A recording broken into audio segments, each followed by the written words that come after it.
लड़कियों को फील हो जाता है, वो नेगेटिव वाइब आ जाती है ना कि इंट्यूशंस। ऐसा उसने बोला है कि आपको कॉम्प्रोमाइज़। तो ये टॉपिक पे वीडियो बनाने का आइडिया एक्चुअली मुझे मेरी फ्रेंड से मिला। मैं शादी में से जैसे ही निकली, मुझे मेरे स्कूल टाइम के दोस्त मिल गए। उसने मुझे पूछा कि मॉडलिंग कैसा चल रहा है एंड ऑल, तो जैसे वैसे करके मैंने वो बात वहीं पे ख़त्म की। बट ऑनेस्टली इस चीज़ को लेके मुझे ऐसा लगा मुझे बात करनी चाहिए, क्योंकि बहुत सारी लड़कियाँ मॉडलिंग एजेंसी के ट्रैप में फंस जाती है एंड उनके साथ बहुत बुरा हो जाता है। एंड मैं बहुत ग्रेटफुल हूँ कि मुझे स्टार्टिंग से बहुत अच्छे लोग मिले थे, अच्छा टीम था मेरे पास, सही गलत समझाने के लिए भी लोग थे।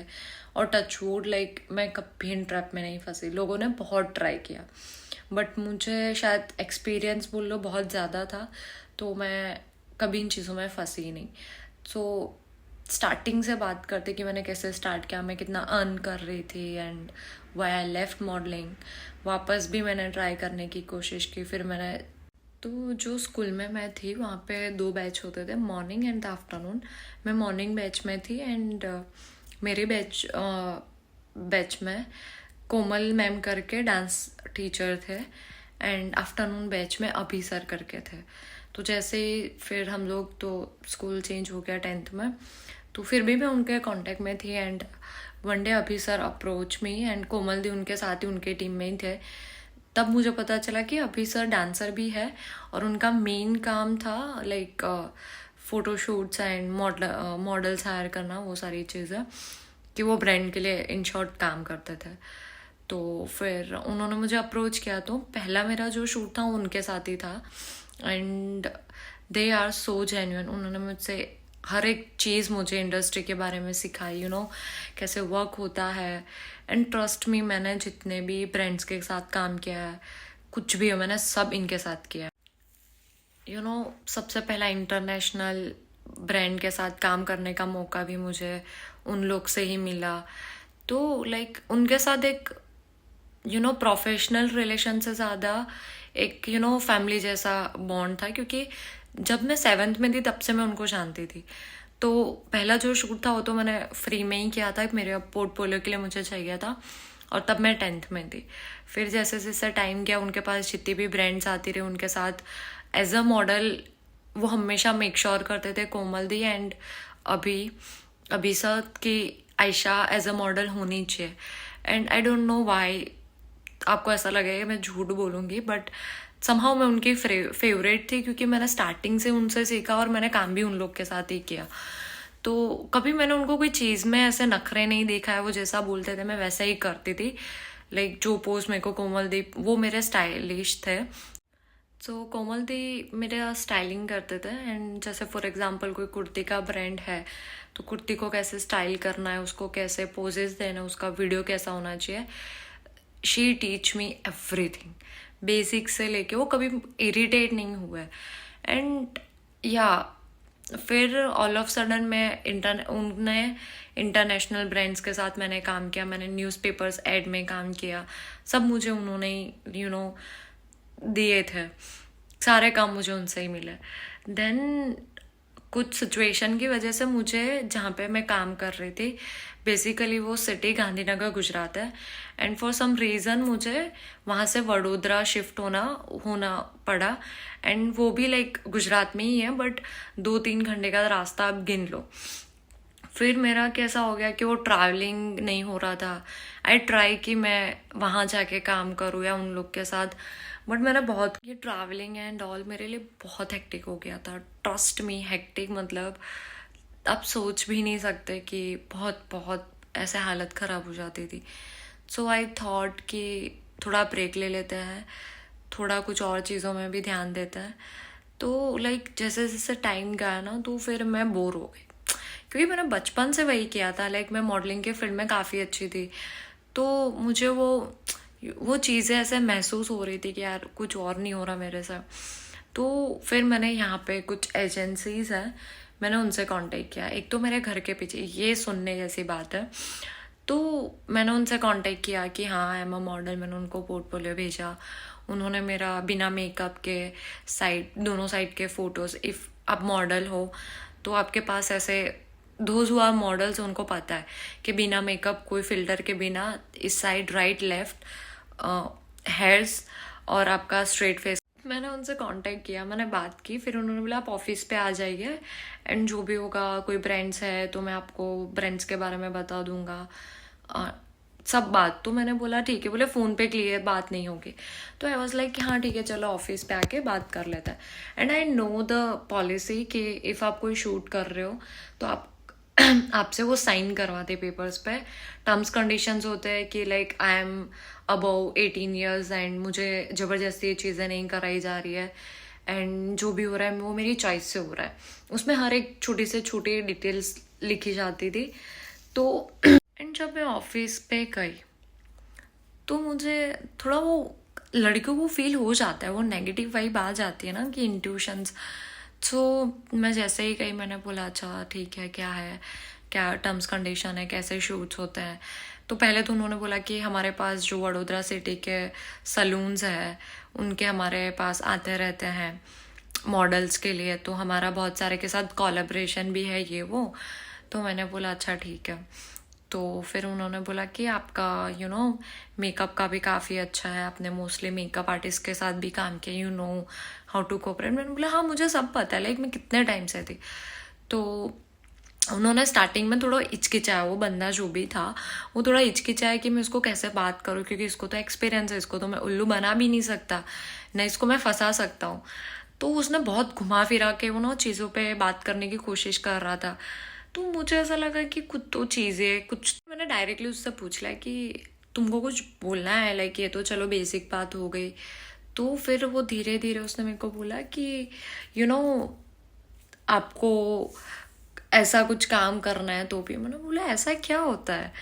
तो मुझे बहुत, मैं समझ तो गई थी, लुक मैं ये इंडस्ट्री में सालों से हूँ, टचवुड मुझे स्टार्टिंग से जो लोग मिले मैंने एंड तक उनके साथ ही काम किया, बट मुझे पता था कि क्या होता है कैसा होता है, आई नो एवरीथिंग। सो फिर मैंने पूछा अच्छा, तो मैंने बोला हाँ। तो बोला कि आपकी चॉइस है, इफ़ आपको बड़े बड़े ब्रांड्स चाहिए, for example I don't want to mention the name, जैसे गोल्ड ज्वेलरी का ब्रांड है वो काफ़ी फेमस है। तो बोले उनका है, लाइक उनका मैनेजर होता है, वो आपसे पर्सनल मीटअप के लिए आपको बुलाएगा, फिर जैसे आप मिल लोगे तो वो वो शूट आपके लिए कंफर्म हो जाएगा। तो मैं ऐसे ब्लैंक हो, बात तो मैं बताना ही भूल गई। उसने डायरेक्टली मुझे नहीं बोला कि आपको ऐसा ऐसा, उसने बोला कि आपको कॉम्प्रोमाइज़ करना। एक्चुअली वो एक एक पेज देते हैं, उसके अंदर आपकी height, weight, skin tone, hair, eye का कलर सब मेंशन करना पड़ता है। तो उसमें ऑलरेडी एक ऑप्शन होता है कि कॉम्प्रोमाइज़। तो ऑलरेडी मैं उधर क्रॉस कर चुकी थी and I know how industry work, right. तो तो उसने मुझे ऐसे ही कॉम्प्रोमाइज़ के नाम से स्टार्ट किया, फिर उसने ये बात छेड़ी मेरे सामने। तो मैंने बोला लुक मैं इंडस्ट्री में बहुत साल है, so I know it's work, how it's work, right, but मैं ये सब नहीं करती। आपके पास कोई सच में जेन्युइन काम है तो मुझे प्लीज़ बुलाना। तो उसने बोला हाँ ठीक है। फिर उसने लाइक मेरे 2 म्यूचुअल फ्रेंड्स का नाम दिया। मैंने फिर उसने बोला कि वो अभी आके गए एंड उन्होंने मुझे दिखाया एंड उसने बोला कि उन्होंने टिक आउट किया। तो मैंने बोला यार मेरा लुकआउट नहीं है, आप किसी का, तभी मुझे समझ में आ गया कि ये बंदा जेन्युइन नहीं है। इफ हाँ उसके पास काम होगा, मैं मना नहीं कर रही हूँ, बट मुझे इतना तो समझ में आ गया कि ये जैसा सीधा दिख रहा है ना ब्रो वो है नहीं। तो फिर उसने मेरे 2 दोस्तों का मुझे दिखा, ऑलरेडी वो मेरी प्रोफाइल स्टॉक करके बैठा था, उसने फाइंड आउट कर लिया था कि मेरे कितने म्यूचुअल्स है और मेरी कितनी फीमेल मॉडल्स जिनके साथ मैं काम कर चुकी हूँ वो उनके एजेंसी में है। तो उन्होंने बोला कि लोग वो दोनों तो रेडी है। तो मैंने बोला यार उनमें मेरे में फ़र्क है, शायद उनकी प्रॉब्लम्स होगी, उनकी कुछ मजबूरी होगी, मेरा ऐसा कुछ नहीं है। लाइक मैं ये काम इसलिए करती हूँ क्योंकि मुझे पसंद है। मैंने बोला आपके पास कोई जेन्युइन काम हो तो ही मुझे बताना, अदरवाइज मुझे कोई कांटेक्ट मत करना। फिर ये होने के बाद उन्होंने मुझे एक शूट दिया, मेकअप का था। मेकअप आर्टिस्ट अच्छी थी, उनको तो शायद पता भी नहीं होगा कि क्या। तो मॉडल जो मेकअप आर्टिस्ट थी उनके साथ मैंने शूट वूट सब कुछ किया, लाइक एवरीथिंग। एंड फिर कुछ दिन के बाद मैं देखती हूँ कि मेरे बाद जो शूट हुए उसके फोटोज वीडियोस वो जो मेकअप आर्टिस्ट थे उनके प्रोफाइल पे है, उन्होंने मेरे नहीं डाले। और बात हुई थी कि वो मुझे 15K पे करेंगे for the makeup, and makeup जो प्रोसेस होता है वो दिखाएंगे और कुछ फोटोज वीडियोस लेंगे, उसका पेमेंट डिसाइड हुआ था 15K। तो उसमें उसने मेरे को बंदे ने 5,000 एडवांस दिया था, 10,000 रिमेन था कि जैसे ही शूट खत्म होगा उसके बाद आपको तुरंत ये भेज दिया जाएगा। फॉर सम रीज़न कि जिस दिन मैंने शूट ख़त्म किया उसी दिन मेरे घर पे किसी की तबीयत ख़राब हुई। तो जैसे ही शूट ख़त्म हुआ मेरा भाई मुझे लेने के लिए आया हुआ था, तो मैंने पेमेंट वेमेंट का ज़्यादा नहीं सोचा, मैं घर चली गई। मेरी पहली प्रायोरिटी थी मैं घर पहुंचूं, फिर बात के बाद में मैं सोचा फ़ोन पे कर लूँगी। तो जैसे ही घर पहुंची, फिर मैंने उसको कांटेक्ट किया कि ब्रो 10K रिमेन बाकी है, अभी 5,000 तू मुझे ऑलरेडी दे चुका है। तो भाई वो मेरे को मतलब क्या बोलूँ, वो मेरे को ऐसे झांसा में डाल रहा था कि ऐसा नहीं, अभी प्रोफाइल पे जब आएगा तब भेजेंगे। मैंने बोला बात तो ये हुई थी। फिर भी मैंने बोला चल जाने दे यार, अभी ज़्यादा दिमाग नहीं ख़राब करना, जब मैं वडोदरा जाऊँगी तो मैं तभी बात कर लूँगी, अभी घर पे हूँ तो घर पे ध्यान देती हूँ। फिर मैं एक हफ्ते के बाद मैं वडोदरा आई एंड मैंने उसको कांटेक्ट किया। मैंने बोला ब्रो पेमेंट अभी तक नहीं आया, एंड जो मेकअप आर्टिस्ट थे उन्होंने प्रोफाइल में भी डाल दिया। भाई वो बंदे ने लेजेंड मुझे ब्लॉक कर दिया। फिर मेरा दिमाग खराब हो गया कि ठीक है यार, उसने 5,000 दिया, दैट इज ओके, बट तू मुझे डिसरिस्पेक्ट कर रहा है, तू मेरे काम के पैसे मुझे नहीं दे रहा है, मैं कुछ तेरे गलत चीज़ों के तो पैसे मैं मांग नहीं रही थी। फिर मैंने मेकअप आर्टिस्ट को मैसेज किया कि दिस इज़ अनप्रोफेशनल, आप उससे बात कर रहे हैं, आई एम प्रेटी श्योर आप भी उसको मॉडल्स के लिए पे आउट करते होंगे ये वो। एंड गेस व्हाट, भाई वो जो मेकअप आर्टिस्ट थे उसने भी मुझे ब्लॉक कर दिया, और लेजेंड जो वो वीडियोस फोटोज थे उसके प्रोफाइल पे उसने वो भी निकाल दिए। मैंने बोला मेरे को कोई इशू नहीं है, बट एटलीस्ट भाई मैं बहुत, इट्स नॉट ईजी। मेकअप जब होता है ना, आपको एक ही चेयर पे कंटिन्यूस बैठना, फिर वो मेकअप सही नहीं होता तो वापस रिमूव करना, वापस करता है ना, फिर जो उनके हिसाब से उनको फोटोज चाहिए, वीडियोस चाहिए, वो बहुत टफ होता है। लाइक जो मॉडलिंग कर रहे हैं उनको पता है कि वो कितना टफ होता है। तो मुझे बहुत बुरा लगा कि यार किसी के मेहनत के पैसे मत मारो। तो वो बंदा समझ गया था कि इसको बहुत ज़्यादा एक्सपीरियंस है, she know how to tackle situation, तो उसने मेरे को ब्लॉक कर दिया। ये तो हो गई मेरी बात।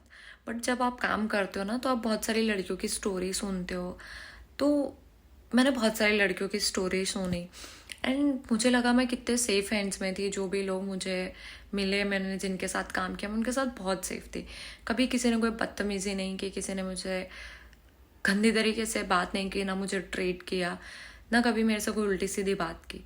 बट आई स्टिल रिमेंबर कि जो मेरा लास्ट शूट था इन वडोदरा जो मेकअप आर्टिस्ट का, वहाँ पे एक और मॉडल थी। तो मैंने उससे बात की तो उसने बोला कि तुमको पे आउट मिल रहा है। तो मैंने बोला हाँ लाइक, तो उसने पूछा कितना, तो मैंने बोला 15K।